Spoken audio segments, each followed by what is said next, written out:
Today, I'm going to discuss some concepts like Sanskritization, parochialization, universalization, and globalization, which are used in the study of civilization. The post-independence period in India witnessed a shift in the domain of anthropology as a discipline. After taking up the folk and peasant communities, the social anthropologists started the study of traditional and modern cities and other more complex segments of Indian population to understand the interaction between the great and little traditions and as dimensions of Indian civilization without losing their identity as anthropologists. The role of caste in politics has also attracted the attention of social anthropologists, and much of the empirical research on caste deals with the relationship between castes, status, power, stratification, and economic dimensions of these factors. Several useful studies of the processes of Sanskritization, parochialization, universalization, and globalization have been undertaken. Before attempting to observe the operation of these processes in a society, it is important to have a clear understanding of the terms and concepts used in the study. Redfield and Singer have been deeply concerned with the theoretical and methodological problems of studying a civilization. Redfield develops his propositions about civilization on the concepts of great and little traditions, cultural specialists, style of life, cultural performances, and cultural media. With the village as the point of reference, the higher and intellectual influences that come from the outside are termed the great tradition, and those that come from within the village are termed the little tradition. In his methodological study in India, Singer applies some of Redfield's views to the study of Indian civilization. He examines Redfield's concept of cultural specialists in Indian situations and formulates some other concepts like cultural media, cultural performances, and cultural stages. He makes a distinction between the unit of cogitation and the unit of observation. He calls such units of observation as prayers, rituals, recitations, rites and ceremonies, cultural performances, and the places where the cultural performances occur, cultural stages. They may occur in the home or in the temple or in any other sacred or secular place under a separate priesthood. He further suggests that concepts like great and little traditions or social organization of traditions can be formulated on more abstract levels. Sanskritization. The concept of Sanskritization was put forth by M.N. Srinivas in his book Social Change in Modern India. According to him, Sanskritization represents actual or aspired for cultural mobility within the framework of the established great tradition and stratification system of caste. Through Sanskritization, a caste or a tribal community ventures to gain higher status in society. There is a constant effort on the part of the lower placed groups in the caste hierarchy to raise their status as a group by Sanskritizing their rituals and beliefs. In Sanskritization, a low caste takes to the conduct by imitating the customs and rituals characteristic of the high castes with the belief that they would qualify for being treated as twice born. The process of Sanskritization is found not only in castes but also in tribal communities. To prove his point, Srinivas gives examples from caste groups and tribal groups. The Lingayats of Mysore had Sanskritized their way of life over 8 centuries ago. In recent times, Sanskritization has been widespread both spatially as well as structurally. The Ramgharyas of Punjab, the Chamars of Uttar Pradesh, the Orauns of Bihar, the Bhils of Rajasthan, and the Gonds of Madhya Pradesh have all tried to Sanskritize their way of life. Srinivas further explains that it is not just the desire to raise one's status in the social hierarchy that affects Sanskritization, but other factors that have contributed to Sanskritization are the spread in education, improvement in the means of communication, and other modern values introduced by the British rulers. Parochialization. The concepts of universalization and parochialization were put forth by Malcolm Marriott in his Little Communities in an Indigenous Civilization as a sequel to Robert Redfield's Great Tradition and Little Tradition.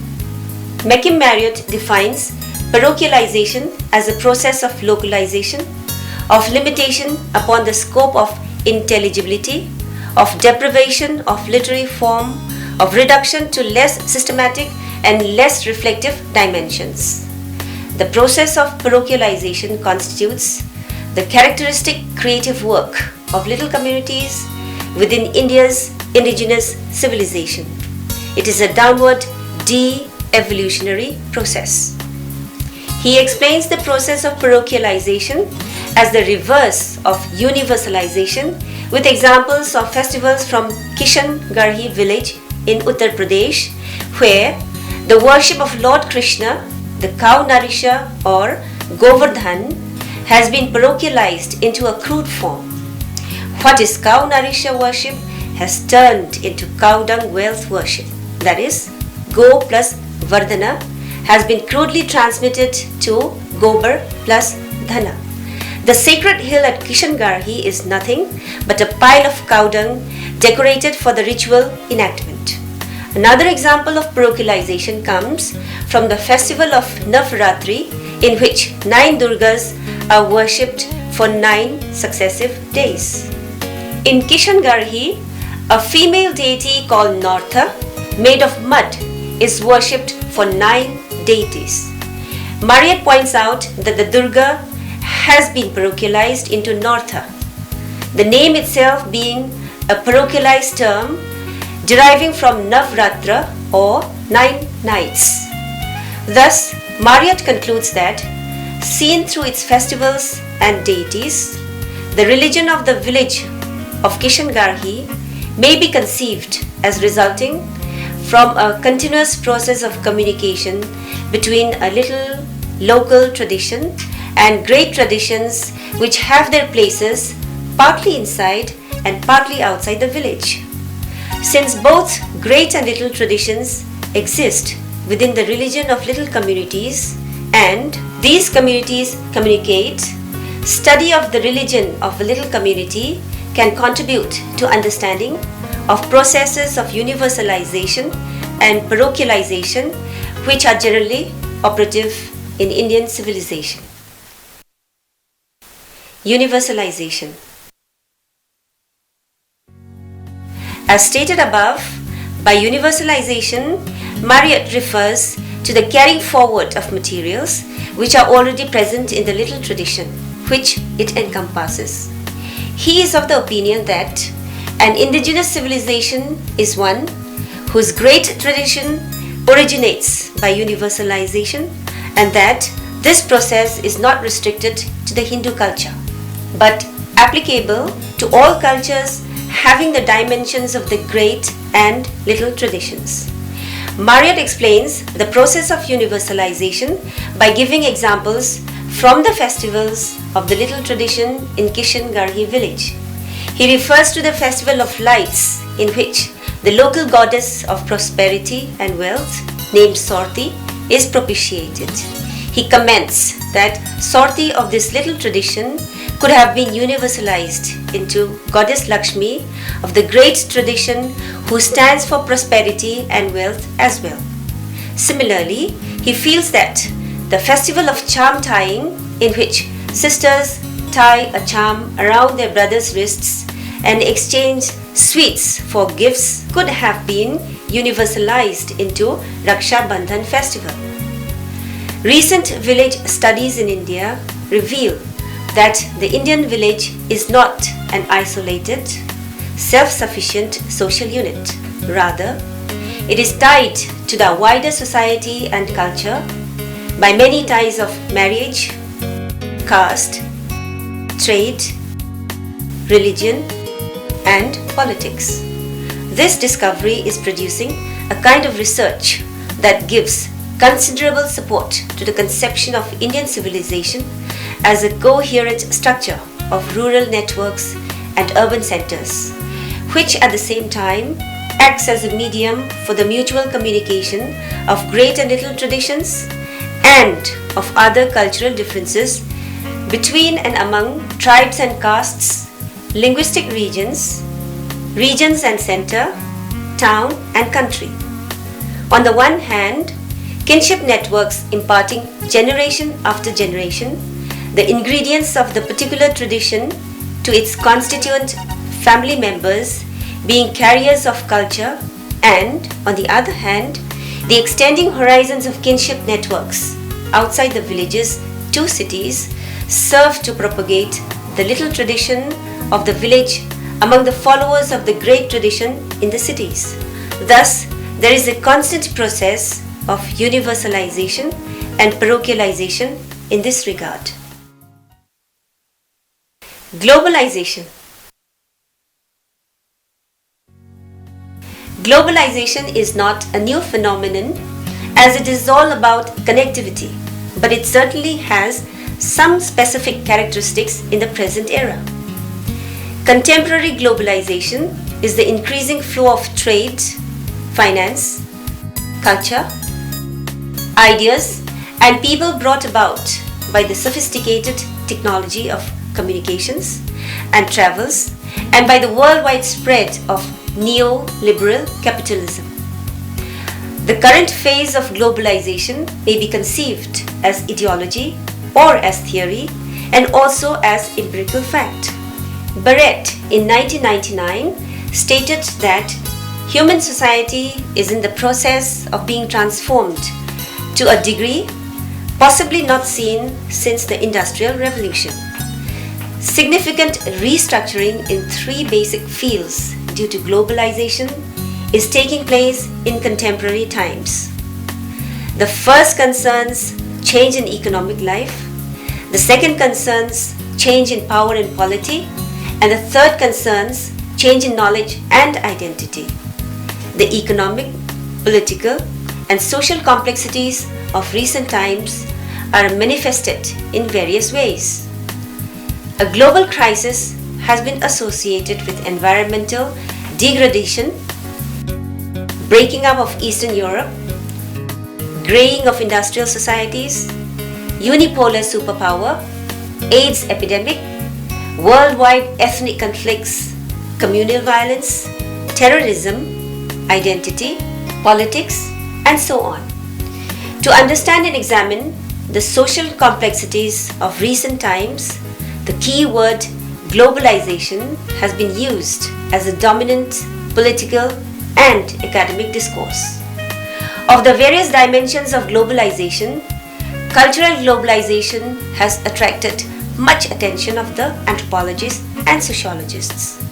Cultural globalization is the process which creates a global culture based on the values of multiculturalism and democracy. The absolute globalization of culture would involve the creation of a common value, taste, and style of life. The most basic issue in cultural globalization is whose culture acquires a global spread and whose not. Under such a context, it is difficult to ignore the issue of cultural imposition and domination of the developed West. Cultural aspects of globalization are tied up with modernity.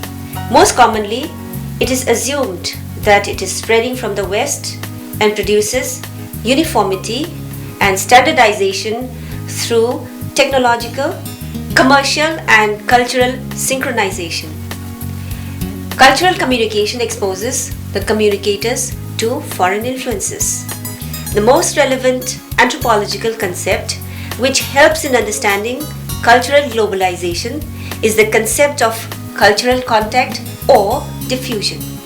In the era of cultural globalization, the basic concept of culture as shared patterns of learned belief and behavior constituting the total way of life of a group of people, the totality of tools, acts, thoughts and institutions of any given human population has also been changing. Culture as a particularistic and localized phenomenon is fast becoming outdated with the increasing penetration of external elements of non-integrated traits accumulated through the process of globalization. A large number of people of a given culture are now residing outside their fixed territory. Earlier, the people had been creators and creatures of culture. But today, the corporate bodies and media have emerged as the creators and carriers of culture. Nonetheless, globalization has created a section of loser along with a section of gainer across society and culture in the global world. Conclusion. It, therefore, may be concluded that the growth of Indian anthropology was greatly influenced by the American social or cultural anthropologists who took up village and caste studies along with studies on the dimensions of Indian civilization. The concept of Sanskritization put forth by M.N. Srinivas, which represents actual or aspired for cultural mobility within the framework of the established great tradition and stratification system of caste, has helped anthropologists to a great deal in studying Indian civilization. The importance of studying the religion of a little community to understand the processes of universalization and parochialization which operate in Indian civilization has been stressed by Makim Marriott. Globalization being a process of connectivity and of increasing interdependence of world society into a single whole, its operation also needs to be taken into consideration in studying Indian civilization.